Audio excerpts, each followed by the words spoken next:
ever come to embroider a piece only to find that it's too small to fit the frame you wanted to use? Not to worry, we have a solution.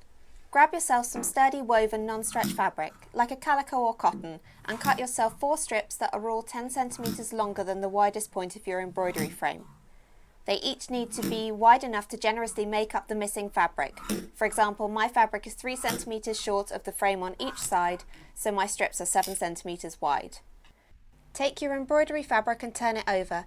Take the first strip of fabric and lay it with the body of the strip inside your embroidery fabric, outside edges lined up.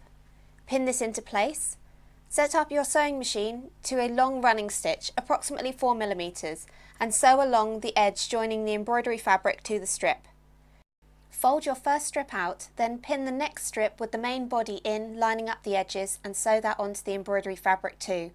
Make sure the stitches overlap on the edge where the 2 calico strips meet. Repeat for the 3rd and 4th strips, also sewing over where the 1st and 4th strips meet. Folding all the edges out on the right side of your fabric, and you should now have a piece that is big enough to fit your frame, so you can take your frame and frame up in the usual way. The strips will distribute the tension of the embroidery fabric evenly, and because of the big stitches they can be easily removed when you're done. This is also a great alternative if you don't want to damage a large area of expensive fabric by framing it up. So you can just cut what you need for the piece with a seam allowance and apply strips of a cheaper fabric to the areas that the frame will press on. If you don't have an embroidery machine, you can do this by hand instead.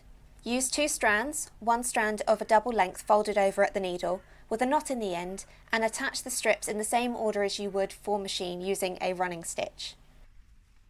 Using this method you will lose a little of the outside edge of your embroidery fabric to the seam allowance. You may get this back when you remove the strips.